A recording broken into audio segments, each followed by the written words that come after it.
You're listening to the Cantina Cast, your home for thought-provoking Star Wars talk. Join Adler and Jonesy in breaking down the latest news, trailers, movies, and of course, your favorite characters from a galaxy far, far away.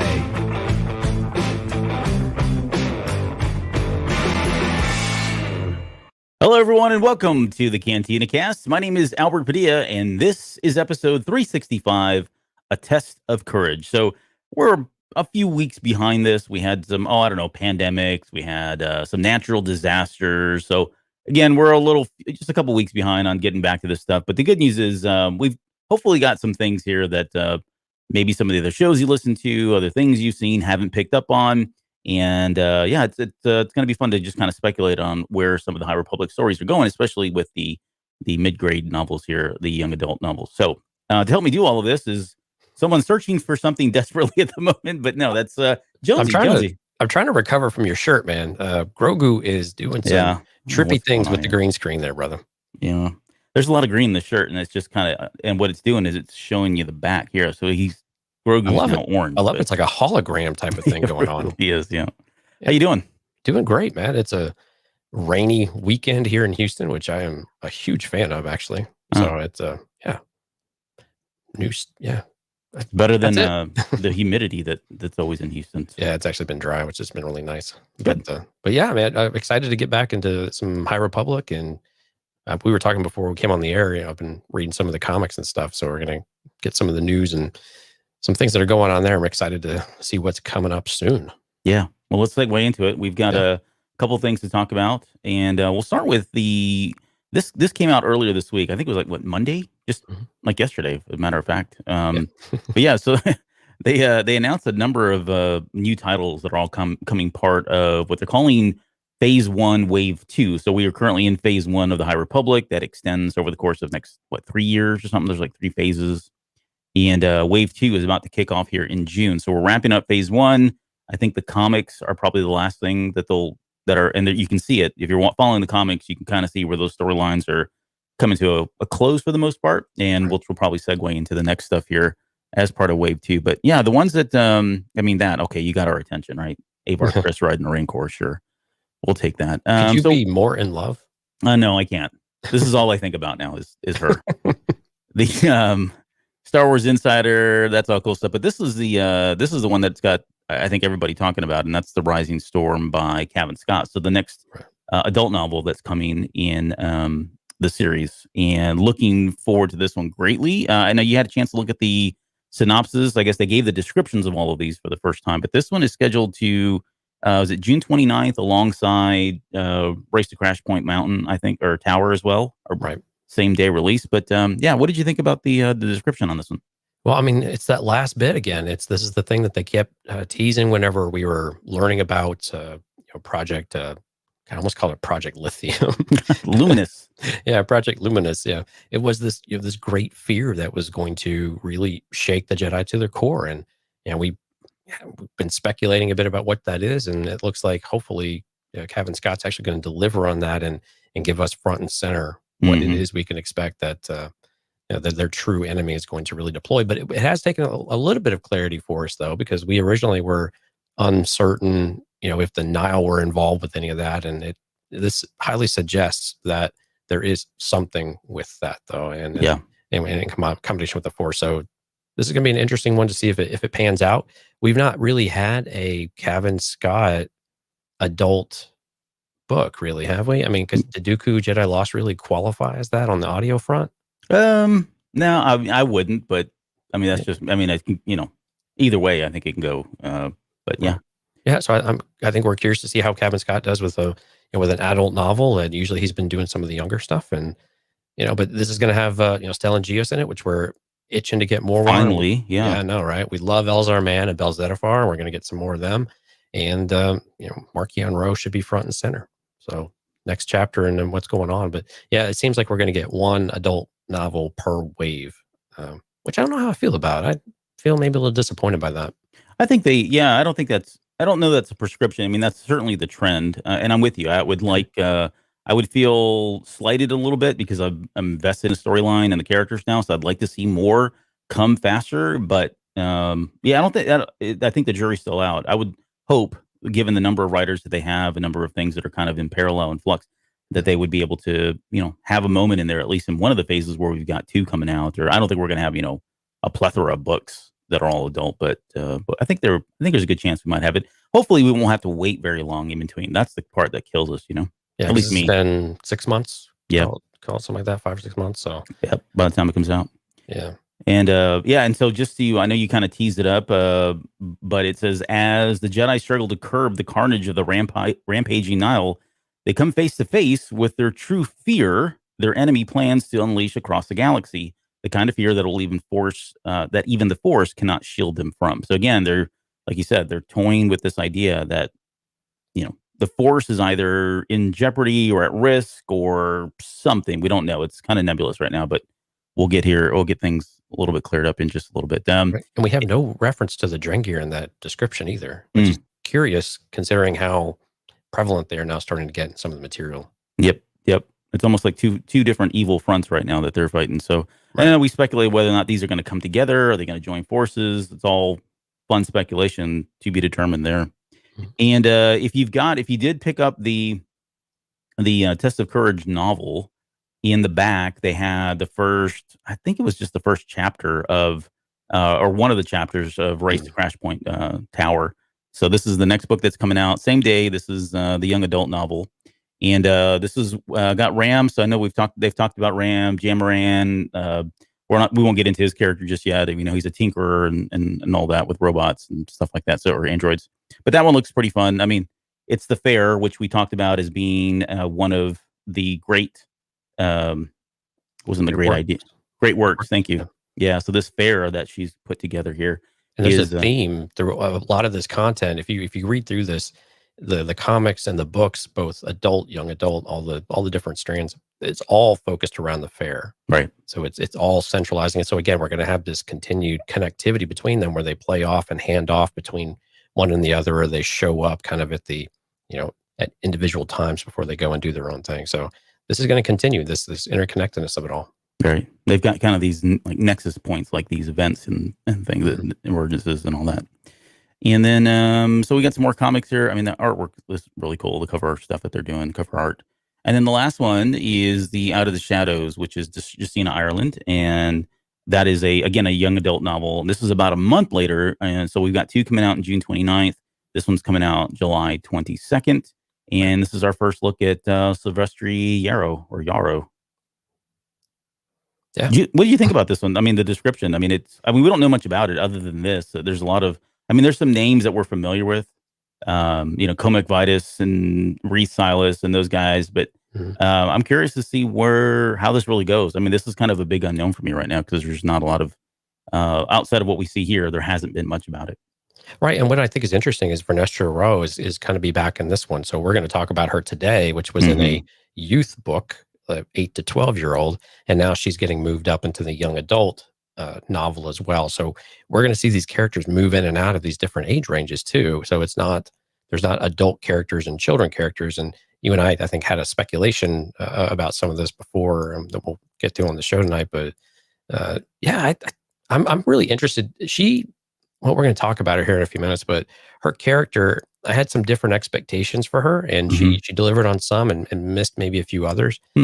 So I am looking forward to her maybe having a bit more of a young adult story, because she is becoming a young adult, right? And so she's going through those motions. So I'm interested to see what they do with that, because I'm also reading the comics, the High Republic comics, and she's in that one right now too, with the latest issue that came out. And I won't spoil it for everyone because it's relatively new, but so it's after this book that we're going to review tonight, but that's already taken the events there. And so how does this all mix together? So really, it's just, your head kind of swims with all the different avenues that they're going sometimes. And it's a little bit, it can be a little bit overwhelming trying to piece together where all of these are. So it's really useful when they update the timeline to keep us, kind of lined up. Yep. Well, this is, this is it, right? This is our Star Wars right now. I mean, we've got Clone Wars coming up. We're going to get into that here very soon. We've got some stuff scheduled for that, but this is what Star Wars looks like right now. And speaking of what Star Wars looks like, this This is what it used to look like. That's what it used to look like, right? So this has been long rumored that this would eventually hit. And speaking directly to the Ewoks cartoon, there was a lot of talk about the Droids cartoon. Detours was another one that was always talked about, whether or not that would make it to Disney. Of course, the Ewok movies. I mean, all this stuff that was quote Star Wars that maybe didn't have a good run. And I'm not talking about the Clone Wars because that was phenomenal. That's like the highlight of the so far of the what do you call it? The vintage collection that they call on Disney Plus. Right. But this is exciting. Like, I'm actually happy to see this. Now, I went back and watched the Ewoks cartoons, and I just like, you know what? I'm going to do it. Pull the Band-Aid off. I haven't seen this thing in I don't know how many years. I'm just going to sit there and watch it. And it was really hard to get through. As a kid, I enjoyed it. I mean, I loved the heck out of it. I thought it was great, a great cartoon. And you kind of realize, okay, well, maybe this wasn't the greatest. So same thing with Droids. Certainly moments in there, I'm sure, that are going to come up and be like kind of cringy at this time. But yeah, this is great. I mean, I like the fact that they're willing to put this stuff out there. This bodes well for Detours, which I know some people are. If you're not familiar, Detours was a comedy kind of show in the vein of like what was the the guys who did it are the guys who did Robot Chicken. Robot Chicken. Yep. Yeah. And so there are some episodes that, unless they've pulled them down, there were a number of episodes you could watch on YouTube. And I mean, it's kind of dated. Some of it's the comedy is a sign of the times, making 90s jokes and aught jokes. 2012, I think. Is that? I mean, it's hard to believe it's almost 10 years. Yeah. So some of the references are in there are kind of dated, but anyways, the point of this is they're at least willing to bring quote the vintage collection and bring a lot of this stuff back. So have you had a chance to watch? You probably watched the Clone Wars, or at least played around watching some of those, but beyond that, I did rewatch the Boba Fett cartoon. So those who don't know, the Boba Fett cartoon that they released is what was part of the holiday special back in 1978, right? So if you want to see the first appearance of Boba Fett, you get it here. It actually took a little bit for me to get through it too. It was just not super exciting. The animation is a bit odd, but I'm a huge fan of the Clone Wars Clone Wars, not the Clone Wars. Right. That they did here. I have not watched it yet. They bundled them into 2 volumes, so it's about 2 hours, 1 hour in each one. If you remember, these were really short in the first true season, maybe the second, and then the other one they did where they're a little bit longer episodes. So these are really good because you get a lot more character development for Grievous. You get some really fun visuals. Mace Windu doing really cool Mace Windu stuff. Yep. You get to see Ilum. You get to see Kyber crystals. You get to see a lot of Asajj and Anakin. So this is worth your while to go watch, because while it's not technically canon, a lot of these things are still really canon adjacent and still fit the narrative without really working any harder to get to it. Like, you don't really have to do it. Some of the Asajj, origin story is a little different now, but I'm rattling on because I really don't want to talk about the Battle for Endor or these other garbage things I remember from my childhood. We've talked about these on the Basement podcast. So if you guys want to again dig into that, there's always that. It's cool that they gave this the story of the faithful Wookiee. I cannot remember honestly if that was I saw the title screen. It doesn't look like this per se. I think it was like a yellow, but I think they came up with that, didn't they? Yeah, this is brand new. But they actually, because you could tell it's a more modern everything with that they put over this 70s cartoon, and I was a little surprised they gave it a name. Oh, and I'm wondering too now if they actually mention that it originated in the holiday special, whether they're acknowledging that. I doubt they are. So I'm sure there's people scratching their head like, where did this come from? But yeah, I don't think they did. Because the other thing that was interesting on Clone Wars, they didn't reference Genndy Tartakovsky at all. Oh yeah, that's true. And his name was all over it when it released, and it was a big deal. Yeah, Samurai Jack and all of that. Mm-hmm. And what's really disappointing about that is that even if you go look in the details, they give him no credit in these descriptions, which I think is kind of crappy, to be honest with you. I think that's that's really disappointing. A bit of a slight there. I think so. I mean, I don't know how else you take that. I don't know. Maybe it was a legal thing, or I don't know. We'll never know. Or maybe people don't know. They don't know who that is anymore. Yeah, that's what I was thinking. Like, when it came out, it was a big deal because Samurai Jack was huge and people loved that show, right? And so that was kind of a natural time. But now, if you threw that name out there, I don't know. Maybe his relevance isn't as pertinent these days. Go watch Clone Wars. It's amazing. Yeah, it really is. And then lastly, we've got. Why the heck is my screen not showing everything here? So a bit of news that's coming up. So Jonesy and I are really excited about this. So every year here in Austin, they do a charity event on May 4th called May the 4th Be With Y'all. See what they did there? And it's put on by by Silver Lake Creative, which is a charity organization that takes money and donates that to like Ronald McDonald House. And so these have always traditionally been done in person. I've been to a few of these. It's great. I mean, there's lightsaber fights. There's a parade. They have kids stuff at the beginning. They have more adult stuff at the end. They've got auctions, and they've got like costume contests, that sort of thing. So it's just on and on, celebration of Star Wars on May 4th here in Austin. And because of COVID, they're going to do this online. So Josie and Josie, sorry, you're now Josie. Are the Pussycats around here? Yeah, they're right. Jonesy and the Pussycats. But yeah, we're going to be a part of this year. And we're still kind of in the final stages of planning, but it's looking like we'll probably be using something like this and helping to kind of MC and co-MC with some of the two primary MCs and kind of be the, I don't know, what would you call us? Like the news team up in the booth there? Yeah, they equated it to like Good Morning America, which is a really high standard. I don't know if we're going to live up to that, but okay. Yeah, we'll be the host that kind of banter, and then we kick things around, I suppose. And I'm going to go out to Austin for this, so you'll actually get to see us, together forever. Yeah. Well, let's not go that far. Hand in hand. You better buy me a drink first, Sailor. I'll buy you two, son. But yeah, we'll be there. So they've got, we've got a stage. There's all kinds of skits coming. So, this has never been done, at least as far as this event has been on. But I don't know if anybody can screw it up. It's going to be us. But that's the logo there, which I thought was really great. You can kind of see how they took the wording of "May the Force be with y'all" and worked it into the Mandalorian. Of course, you got Baby Yoda back there as well. So, yeah, but more on this. More on this as we get closer. Yeah, great artwork that they always do with that. So, okay. You have a link. You have a link for the Austin Fan Force, right? Yes, I've got a link for this. They've got a Facebook page. Maybe I'll get it to Mike. Yeah. But it's silverlegcreative.org/MT4BWY. And they're in like Facebook.com/May the Force be with y'all or something like that. Yep. It is. I should have had all this ready, but I had technical difficulties coming in. I'm going to throw it in the show notes, in the chat. Yeah, in the chat for now. If you're following us live, you'll see it in the stream eventually, whatever. But we'll get this in the show notes, and so Mike, take note of that. Yeah. So, all right, let's get into our content. And I didn't get a chance to put anything together visually.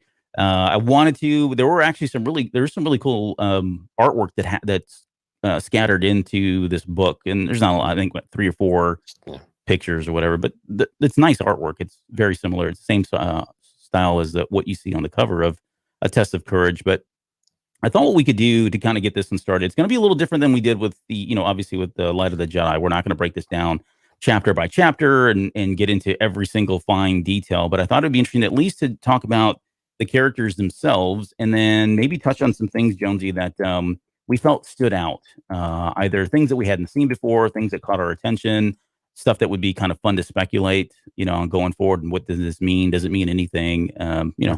All that stuff that we're known to be really bad at and maybe have fun doing. Maybe you can pull us to the side so people can see the cover or the artwork here on the background on the live stream. Is that possible? I don't. No, you can't. Okay. I can make me larger. All the wizardry you can do, and we can't even show our background. We can't show the background. We've got Emery up there at the top. So yeah, you can stare at Emery the entire time. Right, and Vernestra's arm. All right, so let's start with this. I was going to read the. Actually, I'm going to put you on the spot. Will you read the synopsis, and then I'll kind of wrap it up. We're going to spoil, and again, spoiler alert. I mean, hopefully you've read this novel by now, and if you haven't, my goodness, go read it. It's like you can read it in one night. Yeah, literally. It's literally like a 2.5 to 3 hour read.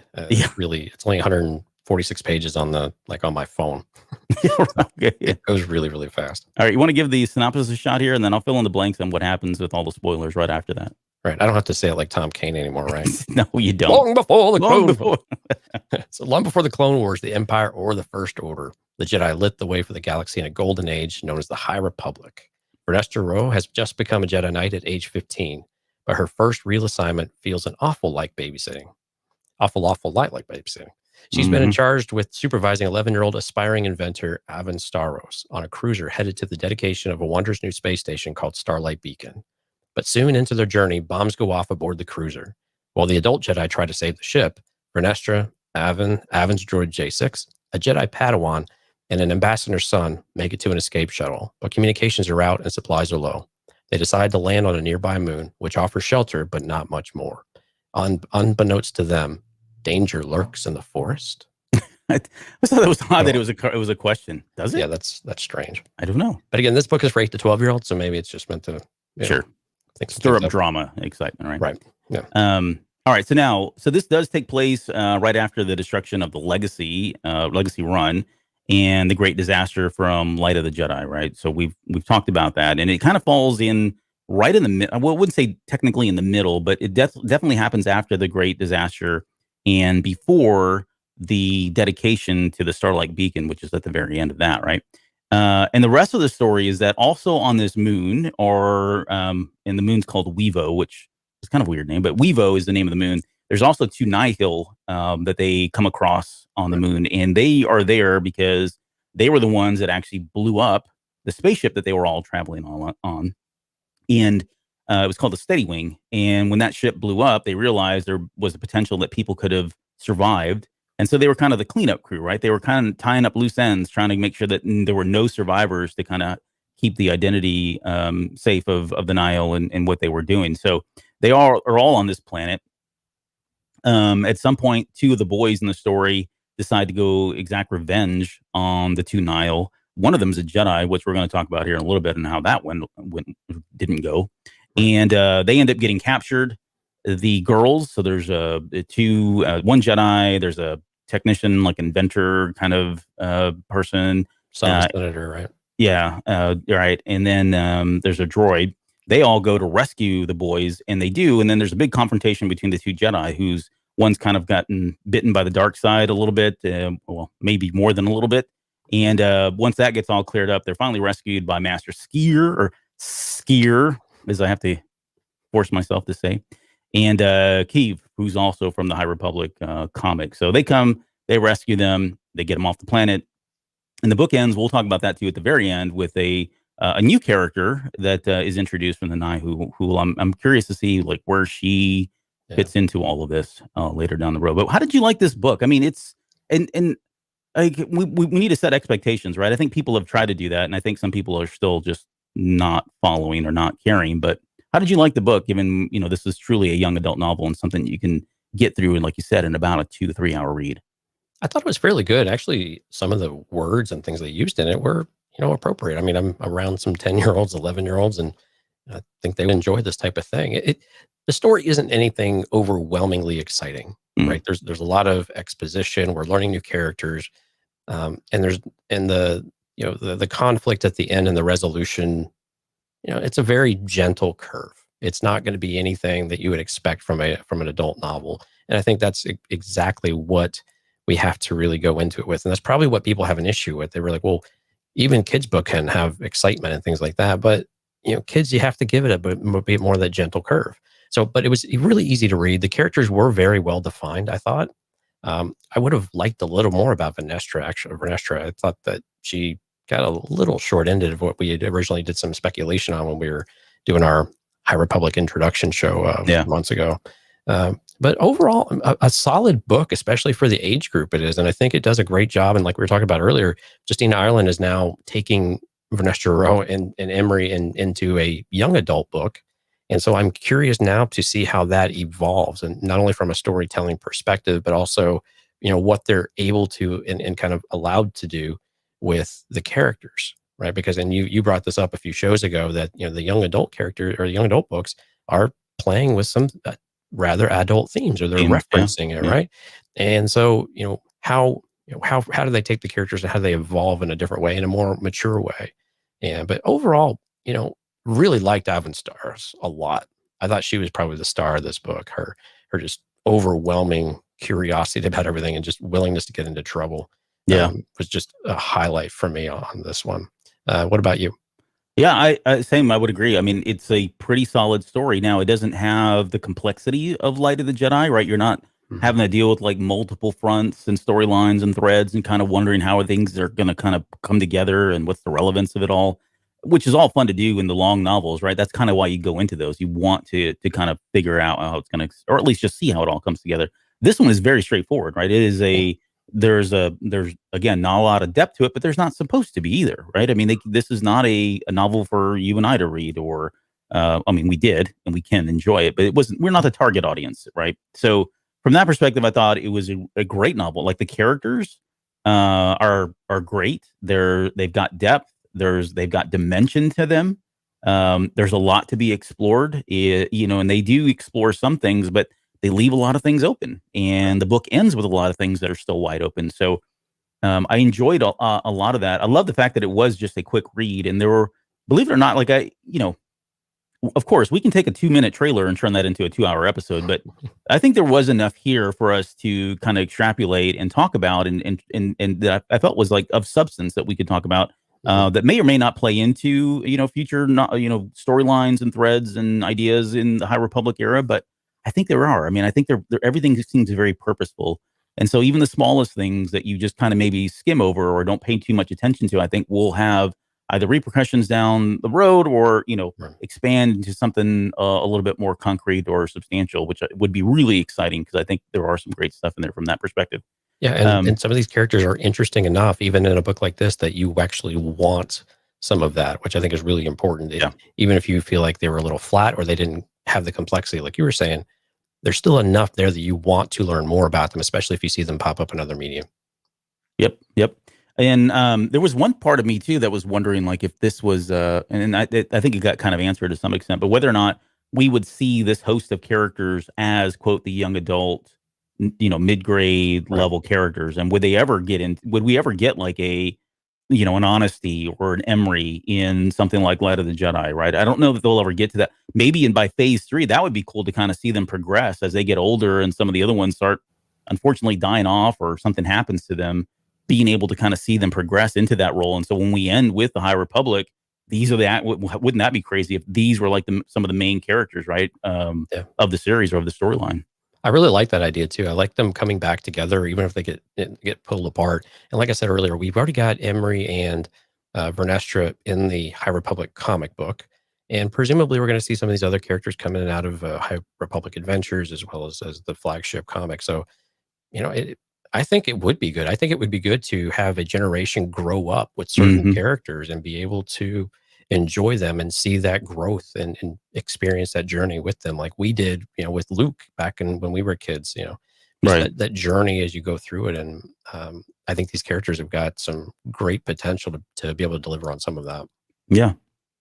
Well, let's talk about the characters first, and we'll start with Vanessa Rowe. Vern, as Justina likes to call her, and she's called in the novel. And I got if it was this novel or not, but I know she's not really, I guess, fond of that name. Right. The character is probably not the fondest of that name, but I think it's hilarious. But yeah, so just quickly on her, she's a Miralon, so she's got the little diamond tattoo stuff on her face or whatever. Like Luminara, yeah. She's only 16 years old. She is the former Padawan of Stellan Gios, and she became a Jedi Knight at age 15, which was significant. And I know we already spent some time speculating on how that was, but man, that really, you put it in perspective of, like, even during the original the prequel trilogy. Yeah, I mean, that's pretty aggressive. So there's got to be a lot there. And in this role, in this novel, she does come across more as an adult than a kid, even though she is only 16. So she's a lot older, a lot wiser than her age may dictate, which we would expect, especially since this can be a story that's very easy to put into the adventures and babysitting category, right? Right. And it really didn't, because she was doing a lot more than just babysitting. She was doing a lot of coaching. She was doing a lot of mental kind of a lot of therapy with the characters and helping them out in a lot of different ways, helping them grow, if you will.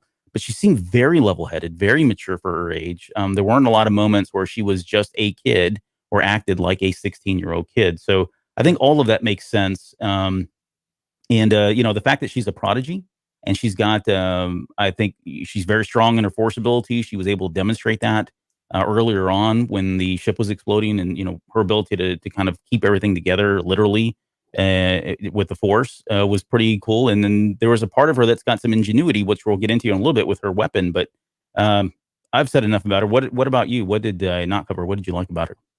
Yeah, I agree. When we first introduced to her, we get a little impatience, but she's still fairly well put together. And Master Douglas is there on the ship with them. And when things start going haywire and start going wrong, the amount of faith that they have in one another and his faith placed in her as a Jedi Knight. And you start to see this change already in her, that she's got to assume more of this leadership role. And she has that moment of clarity later on that this is what she is supposed to be. This is what she's going to do. And she has to do. She's responsible now for this merry band of kids, really. But it's really interesting. We didn't get, here she is trying to keep the door closed. Or I guess everything put together. But it's interesting how she seemed almost too mature in some ways, right? For a 15, 16-year-old, you don't really expect them to be that mature, that able to handle the loss of Master Douglas. And they all felt this in a lot of ways. And we'll talk about Emery and honesty here in particular soon. But for her to be able to do that, and like you said, really a counselor a lot of the time, and trying to coach him down off the ledge, Emery in particular, I think it was really a sign of her maturity that I wasn't really expecting. And I think that's probably why when I spoke earlier about her character arc feeling maybe a little bit would be, or what we would see, is we kind of expected to see it more of a, ramping up type of thing. And there was a moment, whereas she had to step into it almost immediately. And, which worked for the story. And it, when you look at it from an 8 to 12-year-old type of perspective, that makes a lot of sense, right? And keep some of that going. But overall, I still like the character a lot, and she has a lot of potential. I mean, a lot of potential of what she can do. And like you were referencing with her lightsaber, is just something that was made an interesting kind of conflict point at one point, as well as just why did she get this vision to do it, and what purpose does it serve aside from hack and slash when you're going through the jungle? Yeah.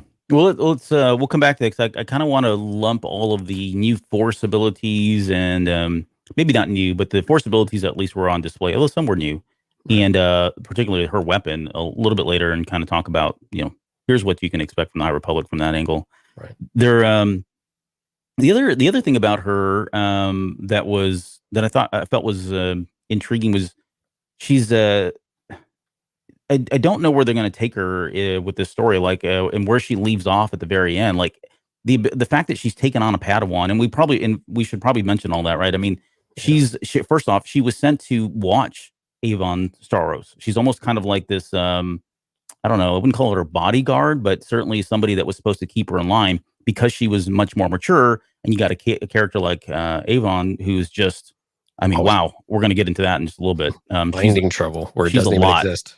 She's a handful, my goodness. But yeah, I mean, and it makes sense that somebody like a Vern would be, put together with her. But that's your first mission, right? You become a Jedi Knight, and the first thing you're going to go do is babysit some kid that's like just 2 years younger than you, which says a lot in itself. But then at the very end, she's taken on a Padawan. So not only is she's only 16 years old and already taken on a Padawan at the request of, somebody who sits on the council in Skier. So yeah, I mean, like to your point, she's really mature for her age, probably more than we're led to believe or even can believe.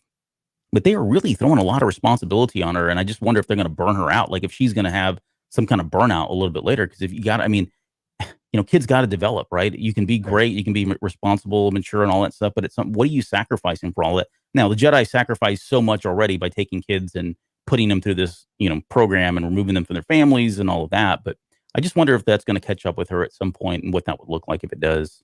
Well, we got a feel for that from Master Douglas too. I mean, they had they have a rock star in their midst, and he made a big deal about it. This is the one who's, ushering in a whole new generation of Jedi, and, is the cream of the crop of what we have to offer, and an example of, that's a lot of pressure. A whole lot of pressure for someone in their, in their middle teenage years to do all of this, especially with the ability she has. I can imagine that. She wouldn't be a knight if she hadn't mastered some of that, clearly.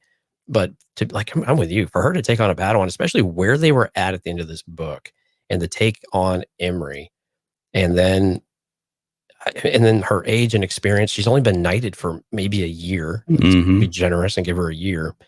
It just doesn't that seem too soon for someone to have that kind of responsibility? I don't know how long you're a knight for before you become a master, but knights are usually still have a master. Anakin was still with Obi-Wan, right? I know they maybe likely weren't master apprentice as closely anymore from a more natural sense, but they were still very much paired up, and I'm unclear why she's now, just kind of off on her own, and now she's got her own Padawan. That's a lot, really, so early. And I'm with Yeah, you. It just seems like a recipe for something to go wrong, especially with what happened.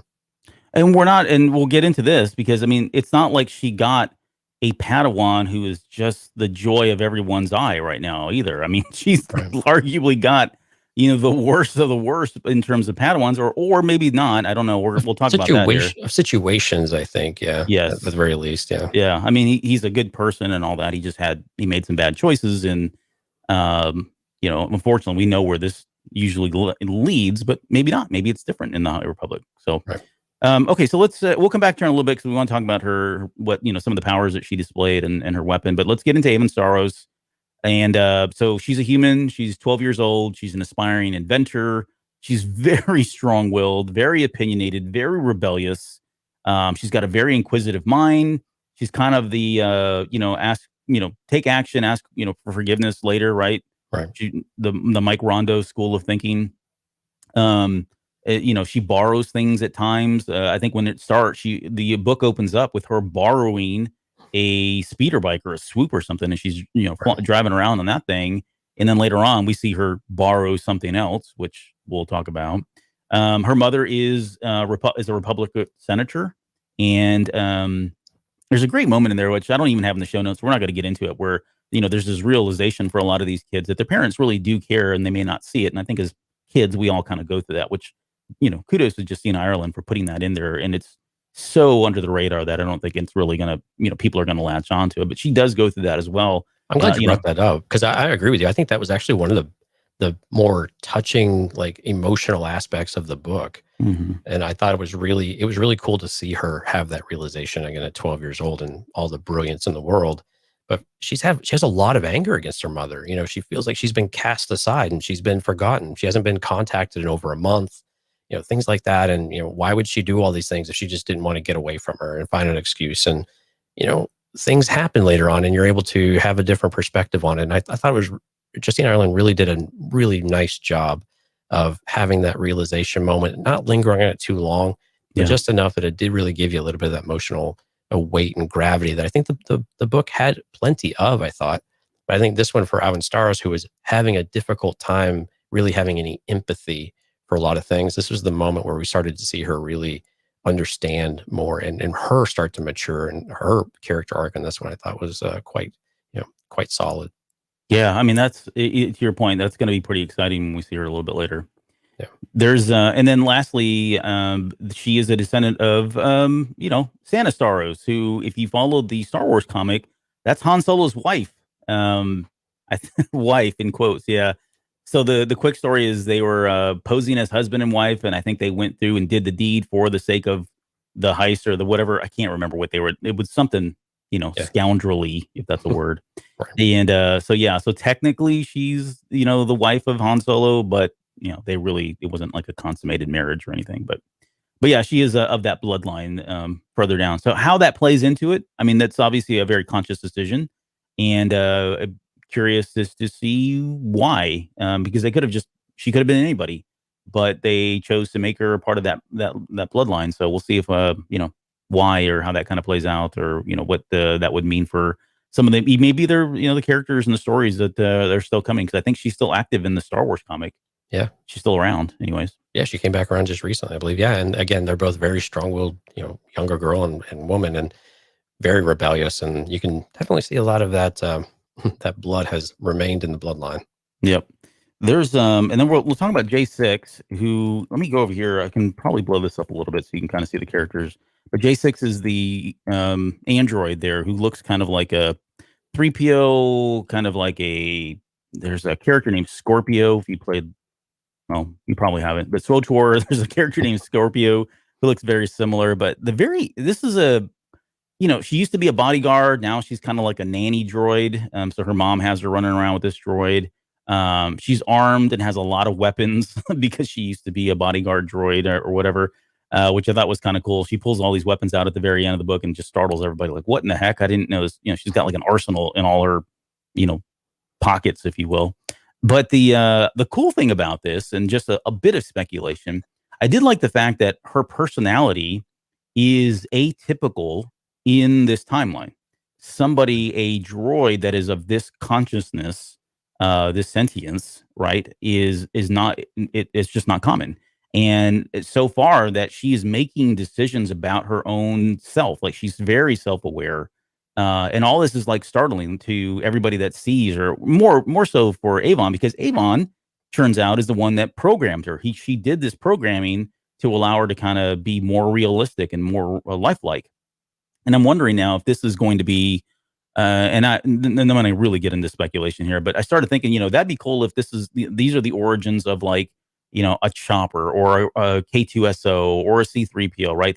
These droids that we know from our original Star Wars, after the High Republic, that had very large personalities, and whether this was like the beginning of it. And I started thinking, well, how about R2? What if this is like, who creates R2, who gives them the programming? Maybe we're going to get an origin that somehow ties back to maybe not her directly, which I think would be actually cool. I wouldn't mind seeing R2's origins and saying, no, this is where it started, and it was a droid that she picked up and did some experimental stuff with. That would be kind of cool. But yeah, it feels like this is kind of setting the stage for that lineage or that line of, conscious droids or self-awareness, that level of self-awareness that we see in some of the androids in our the Star Wars that comes after this. Let me give you another one though. So what about L3? So L3 is an older model. Mm-hmm. She's got the premier navigation all in her head, right? Or in her whatever Lando. I know where you're going. I see where you're going with this. Yeah. Yeah. So you have a highly opinionated, very self-aware, very human droid, more than anything that we've ever seen. I think even KTSO was very natural with things, but still had a very much a programmatic type of way approach to things. Whereas L3 was just, I mean, she was self-conscious. Yeah. Right. And that type of thing. And so there's it's interesting if we'll get something like that that's touched on, or at least alluded to, because with the hyperspace lanes and everything else that they've already brought towards us, there is a connection there. And again, we'll probably make more than what is actually exists. But yeah, I like that idea of somehow L3 is born of some sorts in this era. Would be kind of neat. Yeah, and that's the blueprints right there, right? You can kind of see it. So we'll see. Again, pure speculation on our part. Let's talk about Emery Cantos, and I don't have the other one. I'm just going to pull up the other image so that you guys can see that one. But Emery is the Jedi that we can see here. Let me get off of this, and you can kind of see him up here. Yeah. Super tall. He's kind of lanky, whatever. He's 14 years old. He's a human. His Padawan was Master Douglas Sunvale, who died in when that ship went down. All these kids survived, and as far as we know, the kids are the only ones to have survived.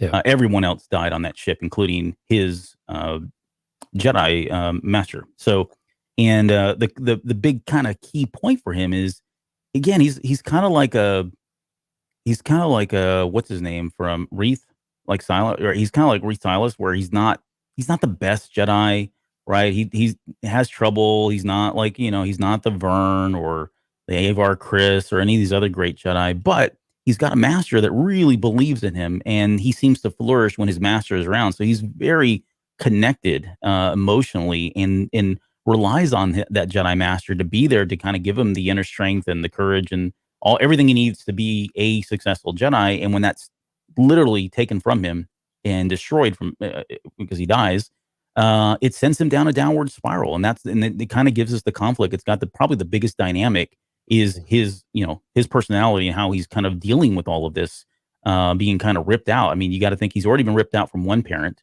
Now he's going to what he considers to be his parent. And that was part of that storyline we were talking about, right? He's kind of, they're making these parallels between, parenthood, children and parents versus Jedi masters and Padawans. And at least in this era, they're almost indistinguishable. Like, you can't separate the two, right? Because, and there's a lot to it. And I know I'm going on here, but we're going to get into feelings, right?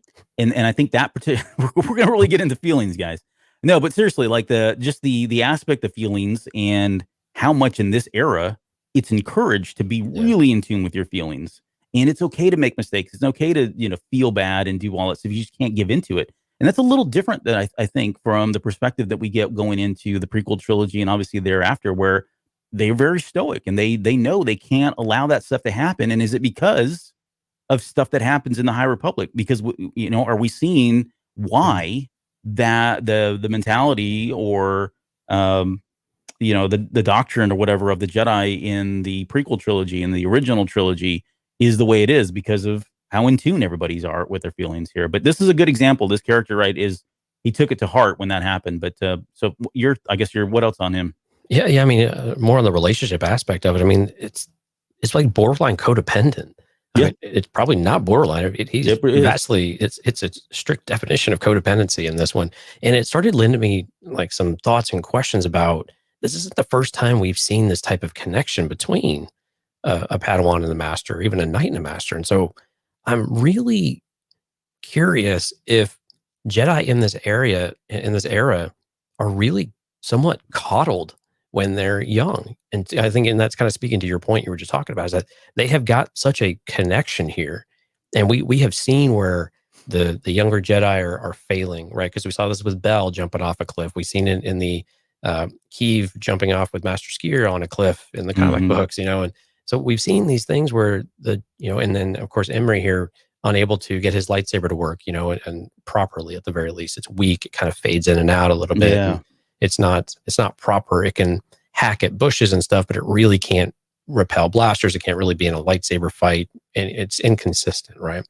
And it's just one of these things. I'm just curious if they're so nice, and they have so much, and some of the masters are definitely pushing their Padawans, but I'm beginning to wonder if they're a bit soft, to be honest with you. There hasn't been a lot of conflict in a long time, it seems like, in this era, right? Yeah. And now we're having, I mean, it's almost like the prequel trilogy where you're really prepared for what's coming to you? And the answer honestly seems like no, we're not. And the youth of this era, there's a question, for me, there's a huge question mark around how many of them are actually ready for this kind of conflict that's coming with the Drengir and with the Nile. I mean, hell, now we've even got the Hutts involved in the comic book. So I mean, I don't know. You got all these different things at play now, and it's like the Clone Wars. They're going to have to come up to speed really, really fast in order to do this. And you're going to have kids like Emery who are going to be tested really hard. And even some of the masters, and we've seen some of the masters, flirting with some things that make you question about what where they're headed in the future as well. Yep.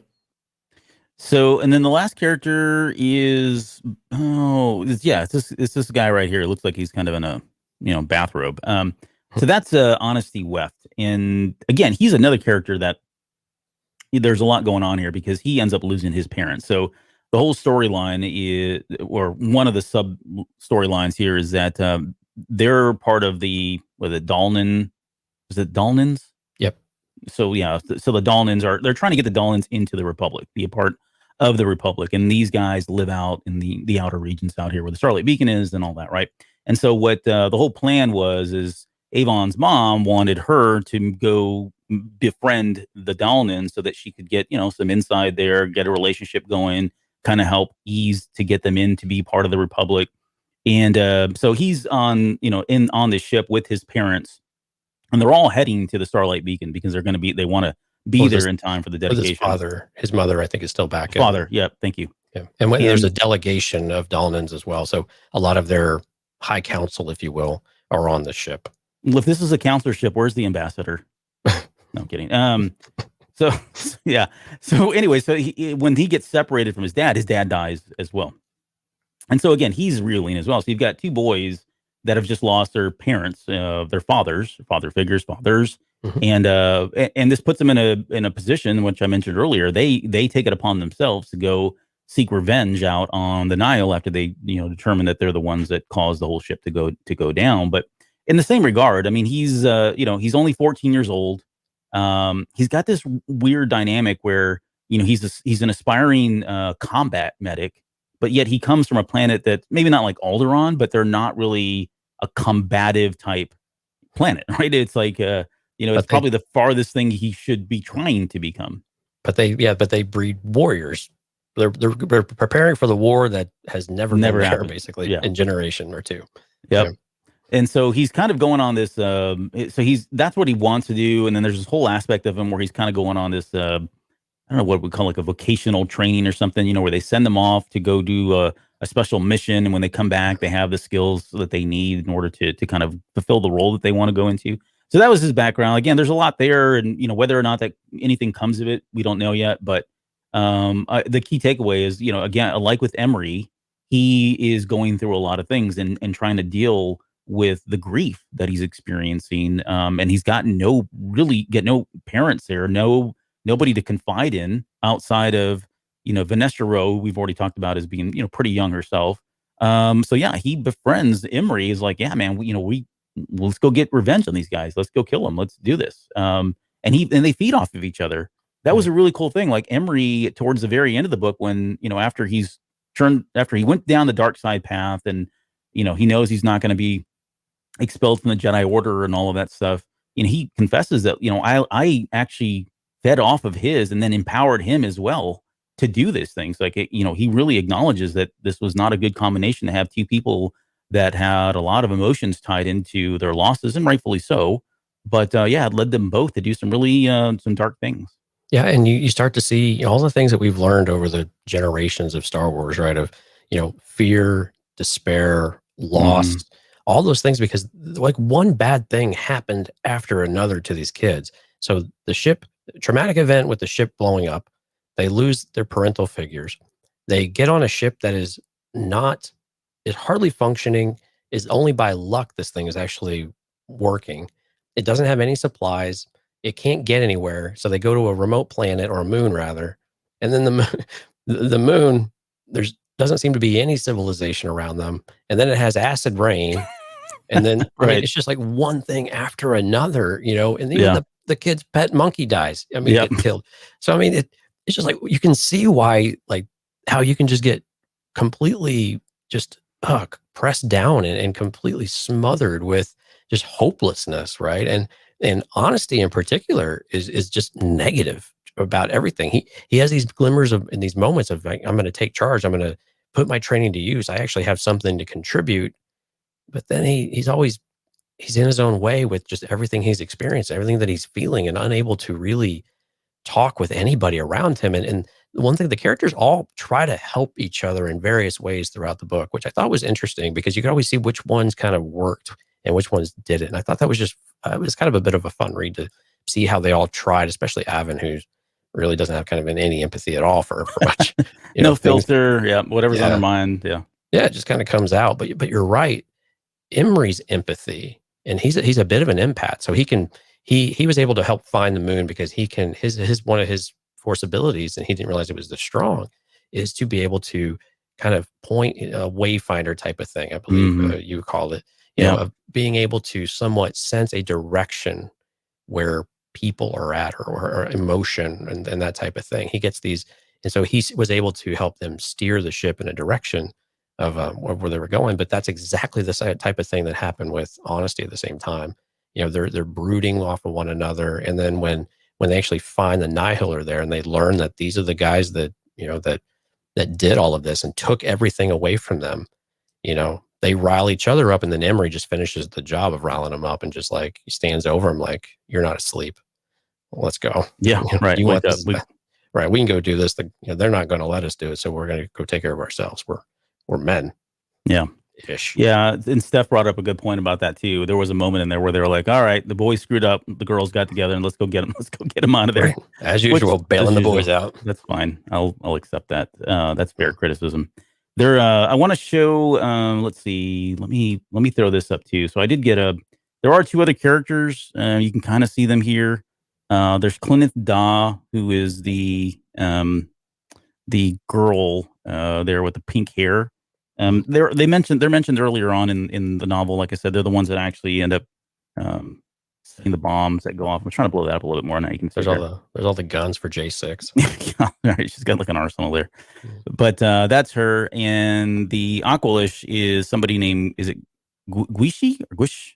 I forget now. Guishi, something like that. Something like that. I mean, they play a minor role. I mean, they're in there, but they don't really get into their heads or anything like that. They're just there to be the bad guys, which is good. Again, we're not. These are cronies, basically. Yes, lackeys. Yeah, the people that they go off, and you know, they plan the charges everywhere. And if they get sucked up in it, then no big deal. But there is some fear. They want to be promoted within the within the ranks of the Nile, and they sound like they're new Nile as well, and they're all part of Kazov's strike area, or his Tempest, which I thought was interesting. Yep, that guy. More of his. We've seen a lot of his guys so far. Or people. How about that? Okay, so with the rest of the time that we got on the show, I thought let's just get into like some of the things that stood out for you. And there may not be any kind of sequential order here in terms of when these things occurred, but these are the things that really stood out to us in the novel that we felt like were substantial, and we should probably talk about whether they meant something relative to what was going on in the story at the time, or potentially have some maybe they lead to something a little bit later. So give me I guess, what's your first one? What do you want to get into?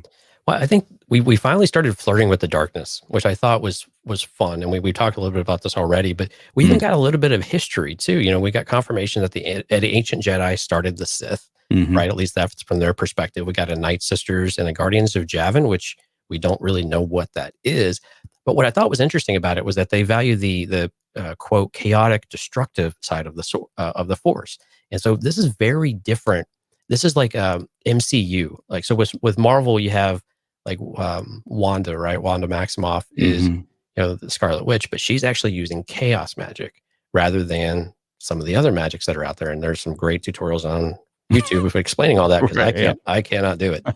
But this is a variation of that. It feels like you've got the Force, you've got the light side and the dark side, and then you got these chaotic people in between that can wield it in these magical, mystical type of ways. So I liked that they brought that into it. But other things that they brought in here were, the Force is naturally bent towards justice while in balance, which I thought was very interesting. And again, that's a very Jedi perspective.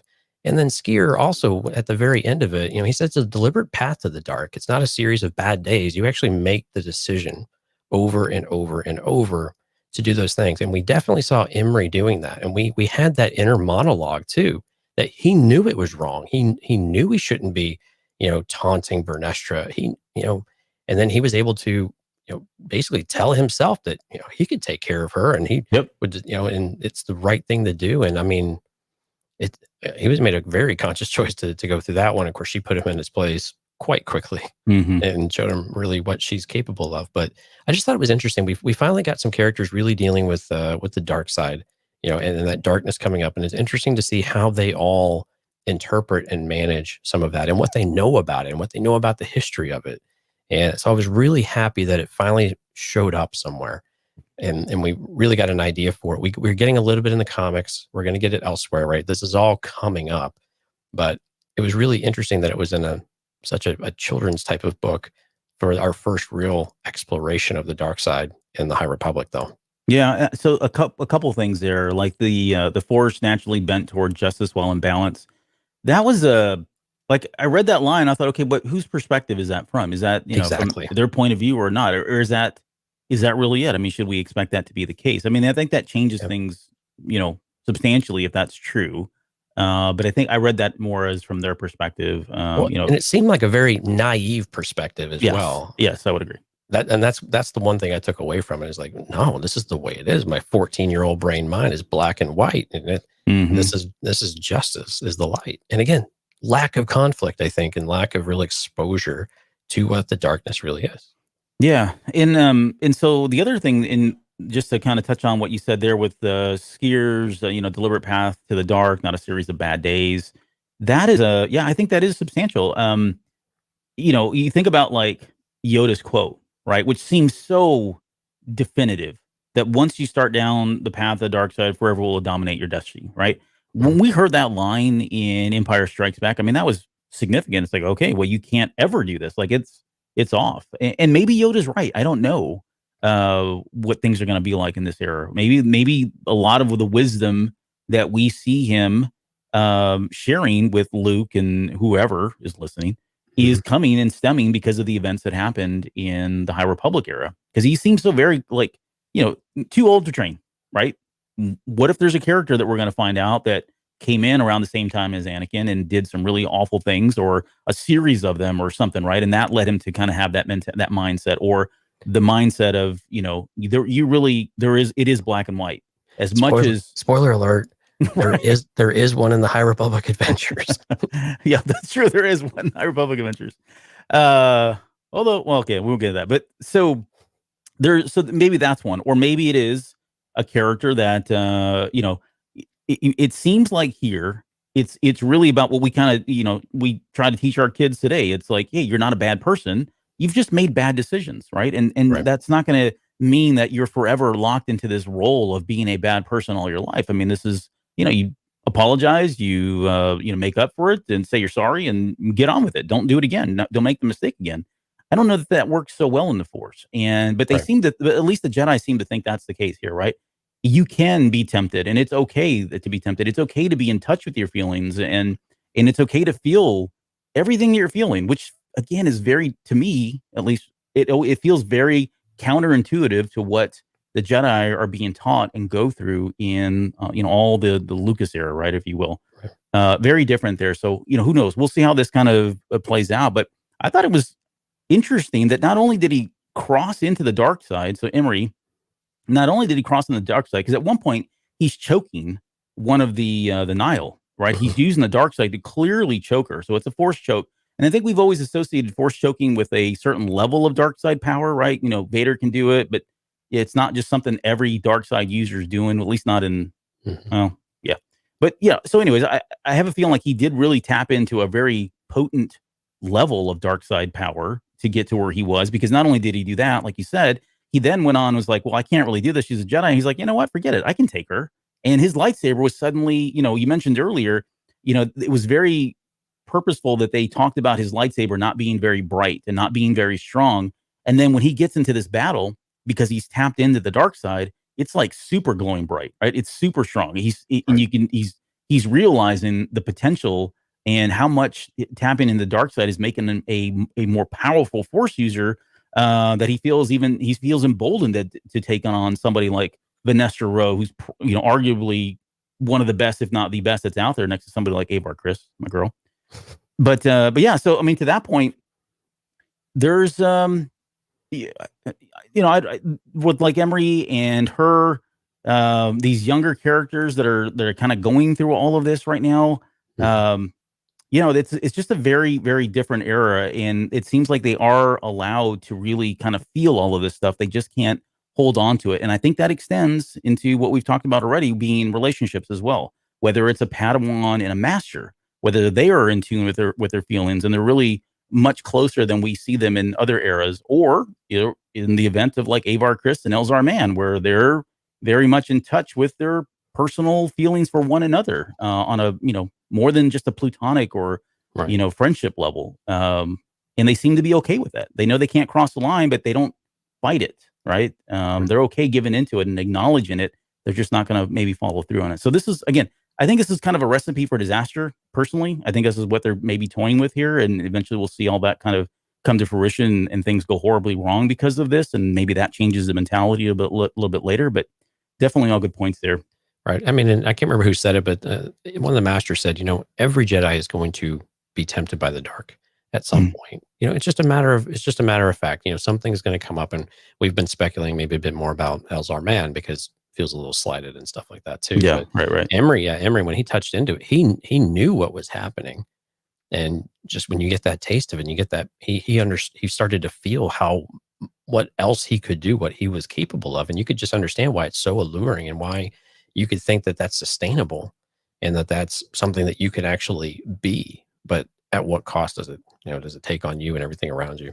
But yeah, these kids, and that was another point I was going to make, is just the whole relationship thing. We talked about quite a bit about it earlier, so I won't rehash most of that. But yeah, is this relationship dynamics, and how healthy are the Jedi master Padawan student relationships? And again, you pointed out just perfectly about, there's relationships within the Jedi Order and things like that. So how is that? What are all of these things that we're seeing that you're starting to really? I mean, I thought might be there would have been like some little flirting or something in this book at one point, but it never happened, which I think is appropriate given the age group. But it was still just, there's these things that you just don't understand. They're just too, they're often a bit too casual about some things. And it certainly seems like we are setting some things up here that we are going to, I'm with you. I think we're going to see why the Jedi Order has more strict rules that we've applied to it, in later generations of Star Wars. Yeah, and there was a point, and I'm going to draw a blank, so if anybody knows, feel free to chime in, or you can curse me out later. But there was one of the characters, it was either Emery or Honesty, but there was a moment they made a comment about they felt, I think it was Emery that said they felt something more for Avon. And it was just, and that was all the comment was, like he could feel something more was there for her, but didn't acknowledge it or didn't dive into it. I took that as, oh, he's got feelings for her, and it never played out in this book. But maybe again, that was something they're setting up for later on. Now, the repercussions that are in both, whether it's Honesty or an Emery, because now I can't remember. If it's Emery, then we've got a problem because there's a Jedi that's involved, right? But if it's Honesty, that is probably more of a political issue, or maybe there's some political things that are going to happen because where Avon's mom is, and what kind of a position she holds, and now she's getting together with somebody who's may or may not be joining the Republic, or may not want to join the Republic, and does that cause a feud of some sort, family feud, or Romeo and Juliet? I don't know. That's probably more than it's going to go into, but certainly there's going to be a dynamic of that, and in either case there'll be something there, some conflict there, I think. Right, and we may have missed the whole point. So why did the Nile blow up the ship? It was because of this delegation, because the Downans are too close to the Republic is starting to get too close to the Nile space. Right. And this is getting very, very close, and they find that very threatening. So they want to keep that distance as much as possible. So this is kind of we talked about Marchion Row and the strategy of, kind of hit them and then leave and do the damage and cripple them. And you can't destroy them necessarily, but you are definitely going to cripple them and bring down the unity and bring down the alliance and prevent alliances. So this is this plan that's already in motion, before the events of Light of the Jedi. Yeah. I got a couple things here. I think we've talked about a lot of mine already, and just kind of in the organic nature of this conversation. But I did want to focus on some of the new force powers and abilities, and we don't need to dig into these to any great extent. But this is the stuff that I look forward to, because I always want to see, what have we not seen before? What are some new aspects of things that we haven't seen before? And then, again, why do we not? Why is it that we don't see those things?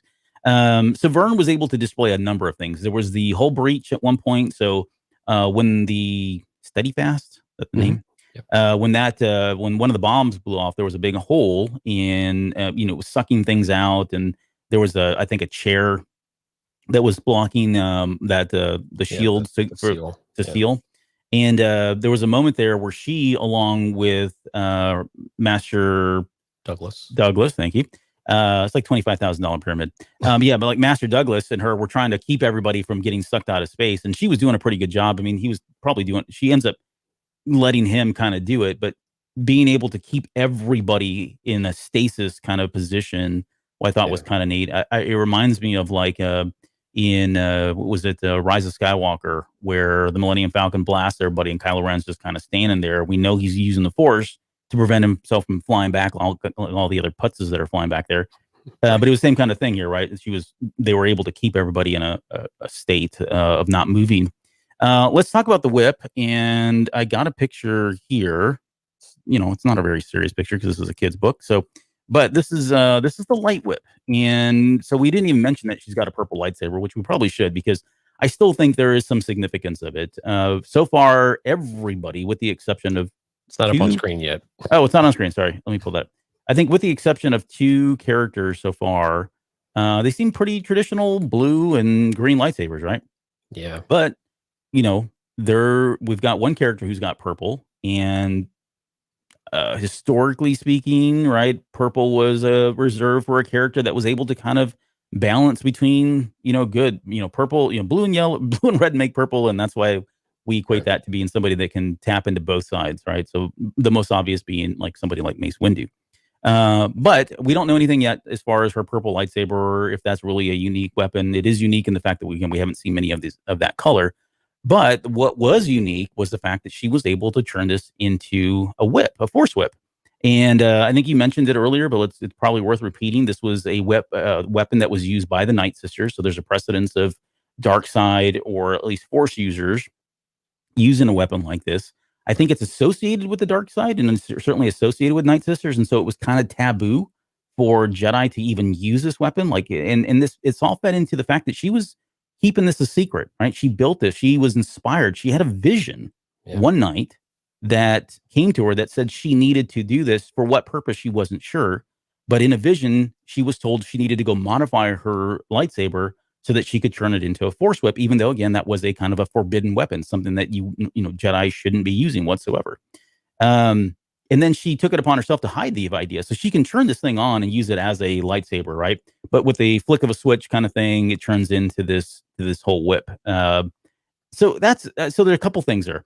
One, why would the Force give her this vision? And the quick answer we get, maybe a little bit, which I feel like is just too on the surface, was at one point they're, what was it? They were whacking at weeds. Right. And having a stiff lightsaber really just wasn't doing the work. But with a whip, she got more motion in there, and she could take clear more of the brush and all that quicker with a light whip. I would like to think that if the Force came to me and said, "Hey, you need to do something that's this taboo. I'm going to show you a secret that you shouldn't know," and then she's compelled to do it and goes and does it. It's more than cleaning out foliage, right? It feels like this is going to have some kind of other effect later down the road. Yeah, it's a fascinating weapon because and Alvin Staros is just absolutely mesmerized. And you're right. So when you talk about the relationship between Vernestra and Emery, this weapon really, like, she was very nervous to show it, but they were running low on time. They needed to make better progress. They were just going too slow. And she did. And Emery really is taken aback. And he's like, and all the things you just said, he started, all these things that he was worried about and like why he could do, and he had very mixed feelings. And all of a sudden there was this gap of trust as well. Mm-hmm. But it's a very unique weapon though. And it's, when they described it, I got to be honest with you, I envisioned the Family Guy Star Wars special. So anybody that's seen it, you kind of right, understand what I'm talking about. I won't describe it. It's a PG-13 show. Right. But still, it's a really interesting weapon. And I'm with you. There's got to be a purpose that this is going to serve at some point, besides just doing figure eights with it, like a jump rope or something to clear out underbrush. And so I really hope they do something really interesting and unique and cool with this. And I just have no idea what that is. I could see some practical applications with the Drangir in particular, but is it something else? I just don't know. But it's interesting you can even do this. I hope they explain some idea or how maybe Alvin Staros, now that she's got a little toy to tinker with, if she can replicate something like this. Yes. Yeah, we'll get into her thievery waves here in just a minute. And then I guess two other things. There was a moment in here. First off, on the whip, it played a role later on. I think at first she was going at Emery to kind of subdue him with her lightsaber, as it were. And then she switched it into whip mode. And that ultimately kind of turned the tide. And not only that, but she was able to cut his lightsaber in half, his hilt in half, which, put his weapon out of commission at that point. But yeah, you get the sense that it was chalked up to the fact that she had this whip. So it does have some other tactical advantages that a standard lightsaber wouldn't have. So to your point, I think we'll see some of that a little bit later. And then let's see, as far as the other, I guess, Jedi powers that were on display, there was the wayfinding. You mentioned that with Emery, and they specifically call it wayfinding, which is just being able to kind of navigate in space without any kind of coordinations or anything else. You're feeling your way through space. And I mean, there was not a really direct reference to the Wayfinder from The Rise of Skywalker or that whole aspect of the movie. But I kind of got the sense that they were kind of tied together in some way. Maybe one leads to the other later down the road. I don't know. But I'm trying to think if there were many Jedi that could do this, that could do it. I mean, Luke was known to do it. When especially like that scene during Empire Strikes Back, he's like, no, we're not going. We're not meeting with the others. We're going to another system, the Dagobah, when he's talking to R2. Right. And he's like, I want to go. I want to fly. I want to fly myself. I'm paraphrasing. But that to me was always in my head was always kind of a use of that wayfinding ability, being able to navigate space without the use of coordinates and I hadn't thought of that gear. But okay, so that was one, and then the last one was the Vern makes a mention that there are some Jedi who were able to see in the past, and I kind of was like, well, maybe that's just the typical visions, right? being able to see things that came before, things that are happening in the present, and things going by. But it would be kind of cool if there were Jedi that we're going to meet at some point who specialize in just being able to look into the past. Somebody like, who's our boy with the paint on his face? The Jedi that could feel an object. And Quinlan Voss. Yeah, Quinlan Voss, right? Some along those lines, but maybe not with the tactile piece of it. Just being able to look into the past, right? Instead of foresight, whatever the inverse of that, the reverse of that is. Well, and I think we had talked about this before. That's a reference to the legends, right? Because I think Jason and Anakin Solo were able to do something like that too. I forgot what it was called, something walking. But yeah, something like that's interesting. Is it just a regular old reference to, being able to, see in the past and see in the future type of thing? But we don't really correlate the past very often, do we? So that is an interesting one to see what exactly that means and what application that might have. The psychometry. Thank you. I never remember that. I say we. I'm lumping you with my stupidity. I never remember that word. Enough of us to go around on that one. So we talked about Jedi feelings enough, probably at this point. Here's one that I thought it wasn't exclusive to this book. We've already seen it in Light of the Jedi. We see it in Into the Dark as well. Mm-hmm. But it's this there is a revived spirituality around the Force and Force users in the High Republic, and it's not coincidental. It is in your face. They're throwing this stuff out there, and everything from the way they approach the Force, the way they think about it. There are a lot stronger parallels, in my opinion, to religion of today, right? And God, and what does it mean? Having this kind of ultimate entity. And I'll give you some examples of it because. So one, we see this all is as the Force wills it, right? This has come up a few times. I think we've seen it probably in canon. I think it was probably Chirrut or somebody who said it. But here it's getting echoed and repeated quite a bit. And it's more than just that. There is a really strong belief that the Jedi really believe that the Force, your destiny is already they talk in ways of that your forces or your destiny has already been predefined, right? If the Force is going to want something to happen, you cannot fight it. You can't go against grain. You can't change it. It's just the way it's going to be. That's the acceptance of it. And there's components of modern day religion and really just religion in general, where there's viewpoints that are very similar to that, right? You are here because God put you here. Everything that happens is as part of God's ultimate plan for you that you're not aware of, right? And those seem like very definitive things, like that you have no control over your destiny and you can't change anything, and it's all been predetermined, and you're just kind of following a path. There are religions that kind of fall in line with that dogma, right? Or at least believe that. Right. And we get aspects of it here, but only from the Force. And so that this cosmic force is at a level that if it were true, then it's at a level that we're not seeing in the prequel trilogy and original trilogy and sequel trilogy and all that. But so that was one of them. I think there's so going back to the other part of this and to tie it back to religion, these kids are going through these existential questions of why do bad things happen to good people, right? And you think about, again, modern day religion. That's one of these questions that as a youth or even as an adult you throw out there sometimes, why did that person have to die? Right? They lived a wonderful life, a life of charity, a life of love and forgiveness, and suddenly they were just whipped away from the earth for no reason whatsoever. And how is that fair? Why do bad people still exist, and why do bad things still happen? Right? All these questions that we think about that we usually tie to religion in modern day society. These guys are talking about it now. Why did the Force take away my master? Why did the Force take away my dad? Why did the Nile get to live? Why did I get to live?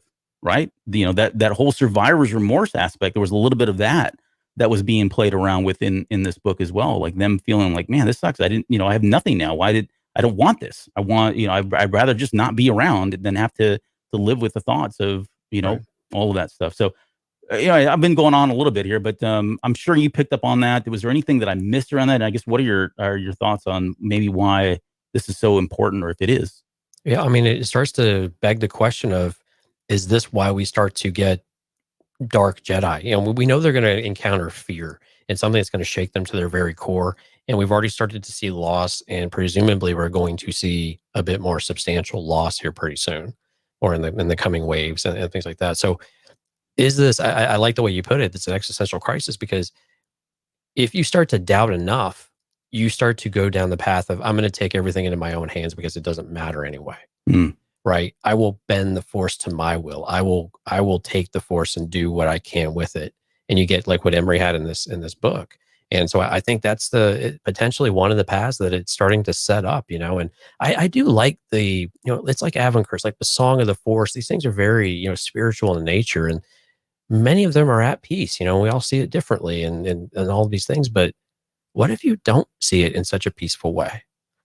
What if you see it as, jagged rocks and as fire and as death and destruction, because that is how you create life. So it's not necessarily wrong, right? And that was one of the things I think he had in the notes about the planet too, is this kind of cycle thing. But yeah, I think it's just one of these things that we're headed towards the dark side, and I'm wondering if we're headed towards it in a very, potentially very big and I want to say groundbreaking, but just a earth-shaking way for light side users. And this whole idea of light and justice and the republic and stuff really shake them to their foundation, their core, to where we start to see fractures happening. Now, the bottom can't fall out entirely, because Right. otherwise we probably would have, quote unquote, heard it at some point. But it'd be interesting to see just how far they take that, because it just seems to be serving it up on a platter. There's I've only got 3 other things, and they're very quick. So one was the ecosystem, which you just talked about, of Wevo, this moon. There were some parallels to Mortis, right? Because everything dies at night. This acid rain comes in, wipes out everything, and then everything comes back to grows again the next day. And that's very similar to Mortis. Everything died at night and came back when the sun came up and was revived. And that, there's parallels there to the lesson that Luke teaches Ray and Octu about life and death, and the balance and all that stuff. So there were certain aspects of that which I thought were kind of interesting that she threw those in there. But I do want to talk about Avon stealing Emery's lightsaber. Right, she had her eye on this thing the entire time. She was asking a lot of questions about it. How does it work? I think at one point he took it apart and was kind of showing her the components. But she was very fixated on this, and I don't think there's anything nefarious. All right, you don't get that sense from her. She's just has an inquisitive mind. But I want to say, I have a quote here, and I can't remember honestly now if this was Justina Ireland that talked about it, or if it was said in the book. And I won't read it because I can't find it. But the quote was something along the lines that she had an eye for the Kyber crystal, and is that going to get her in trouble a little bit later? Right. It could mean just the fact that she stole it, and now she's going to get caught at some point. That's going to be revealed that she took the lightsaber. But I have my own kind of tinfoil hat theories that she's going to do something with this lightsaber, and she's going to reverse engineer it or tap into the Force. She talks about it as this is a item that is like unlimited power supply, right? So what does that mean? That still needs a battery, apparently. Yeah, it still needs a battery, but yeah, you're getting too technical now. Yeah. But yeah, they actually said that in the book, folks. Yeah, no, that there's a battery. He pointed it out. There is. But yeah, so it feels like she's going to do something with this now that she has it. She purposely borrowed it, took it right out of Vern's bag, and it was broken. So, I'm not saying she's going to go repair it like Ray or anything, but she's going to do something with it. To what, we don't know yet, but I think that's going to go horribly wrong for her in some way, right? Whether she unleashes something or discovers something that'll come back to bite us a little bit. Maybe it's just right in front of us and we're not even seeing it right now, but I think there's going to be something from that. And you can definitely see what the Nile would love to have with a kid like her, right? So someone that's just brilliant and exceptionally curious, wants to challenge authority. Now she's got something of immense power, and she's going to find something creative to do with it. And what that means, she's not going to go and start working on Jedi starfighters or vectors or anything like that, right? So what is this thing going to be that? And my guess is that the Nile are going to somehow find out about her, stumble over her, and whether they'll have an ally or not, it's one thing or another, but should be forced to do something that she would prefer not to, that really makes some trouble maybe we'll get our first super weapon. I don't know. Yeah. Well, the flip side of that is maybe there's something that Marchion Ro does, right? That puts them at an advantage and puts the Jedi at a disadvantage. Exactly. But because she got her hands on this, she's able to counter that, or comes up with some ingenious way to counter what he's got. So even though she's not a Jedi, she's empowering them to fight against Marchion Ro. So that would be the inverse of her doing something that's going to backfire on her, but just having good intentions and pulling off something good. Who knows? Something's going to happen from them. And then the last thing, and that's this character. Is it Kara Zune? Yeah, something like that. Yeah, I mean, so she's got a presence at the very end of the book. There's a moment there at the very end where they're kind of plotting, I guess, what's going to be next for her. And I got the sense that she was like a, what was the lead? Is it a storm? I'm trying to think of the hierarchy now. Yeah, Cloud, then Storm, and then, Strikes. Oh, Cloud and then Strikes, sorry. And then, whatever. Yes, Kara Zoo. She said Kara had to do something, and she stroked one of her tentacles as she walked. She needed to increase her numbers and fast, anything to make her Storm, there you go, look less vulnerable. They tried recruiting from the normal way through scouting cantinas and straightforward fear, but it was slow going, and Kara needed a way to increase her fighting force faster. There are a couple of Jedi kids here. So like you said, it sounds like the way this ended is she's going to try to enlist them, take them over, take advantage of the fact that they're young. On Downen, I believe. Yes. Yeah. On Downen, right. Yep. That's where there's she's talking about the schools there on Down. Right. There's a Ganning Pier or something like that. And then it says there was a burst of static before the answer came across the comlink. Maybe 100 or so. Why? 100 or so kids. Then it says Kara sat back in her chair. If she could grin like a human, she would, but instead she left her tentacles dance. We have some recruiting to do. So, and that it kind of leads. So I don't know if this is what we see gets picked up in the next novel or not, but it does sound like she is going to be a character at the forefront now that, we've lost some of the Nile already. But yeah, it was just kind of weird that she was in there, like literally in the epilogue, and they kind of name drop her. They kind of set her plan in place. She's kind of monologuing there a little bit. But yeah, my guess is we're going to see her pop up and be kind of the antagonist for these guys. Right. I believe you were telling me that some of these characters actually showed up in Light of the Jedi, or Light of the Jedi, right? Yeah. Clineth or whoever. And so it's like, how do they escape? And how does she, it's a little, this kind of felt a little disjointed, but again, we don't know how much time exactly is between some of these things. It doesn't seem like there's a lot of time in between them all, but so we'll have to see if she survived, Kazav's extinction or not. Right. Yeah, I think that's all I had. I think we touched on everything else. Any final thoughts on the novel? No, I'm curious, like you were saying here at the end, I mean, if they go to Dahlan, I'm assuming we're going to see more honesty, and I got to be honest, honesty was probably the least interesting of the characters that we had. Just, he seemed a bit one-dimensional for a lot of it, and couldn't seem to get out of his own rut, and just never really did.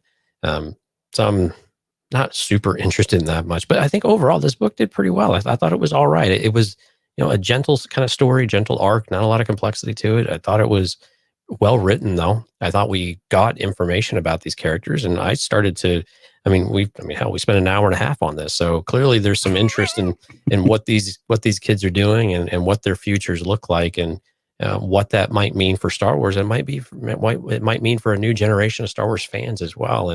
And I'm really curious to see, or to maybe hear if anybody's read this book, or any of the kids have read the book. I'm really more interested in kind of the kids and the younger, adults. The adults, I love you adults. We're adultish most of the time, but I need a younger person to tell me what they thought of this book. And I just haven't found anybody to read this yet. So I'm going to go try to recruit folks, I guess, to see if they can do it, because it is short. I do recommend folks go out and pick it up. I think it is a very solid story. So don't let the age range scare you off on some of the stuff, because, man, you listen to the show for an hour and a half, you could have read almost all the books. So. Right, yeah. I'm going to say, you probably don't need to listen to the book now or read the book, because we've already kind of given you all the highlights. Don't say that. Go buy the book. No, I'm sorry. Yes, go buy it. Well, we don't get any kickbacks from that either, so do whatever you want. Yeah. We're not going to tell you how to live your life. All right. Well, we're going to get out of here. We've got we'll be back here. I think we got a break for a week, but we'll try to fill it with something here. I don't know what. Yeah. I may just go rant on and rave about nothing here to kind of fill the time, but we'll be back in 2 weeks. Just feel like every Sunday. Yeah, exactly. Just Jonesy won't be here. That's all. No, so we'll be back like in 2 weeks, and we're going to hit the final book in phase 1, which is Into the Dark. So looking forward to getting to that and talking Drengir, because those are kind of a interesting character race. Okay, I guess that's it. We'll see you guys in 2 weeks. Thanks everybody who joined us on the live show. Do you want to plug the stuff? Yeah. I mean, Dale, Bo, Twan, Steph, all the folks that were out there, Chris, Appreciate everyone showing up tonight on the live stream. earglumedia.com/Discord. You can come talk with us on Discord.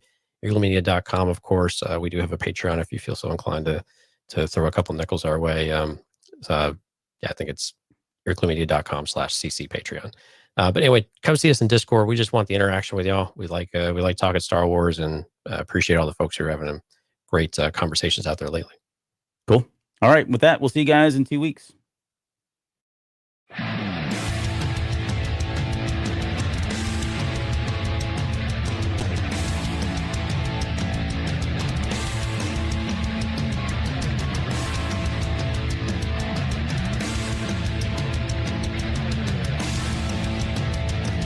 You're still listening? Wow, that's amazing. Well, I'm here to give you the disclaimer. Normally we do a big, long, drawn-out disclaimer thing saying what's what and who's what and all that other stuff, but I think you guys kind of know that Lucasfilm and Disney have no affiliation with us at all, and we have none with them. We talk about Star Wars, which is their property, and all that other good, fun stuff, but I think you can tell which is our stuff and which is their stuff. If you can't, well, then send a lawyer to send an email to me, and I'll be glad to chat with them. Other than that, you know what's what, so that's your disclaimer.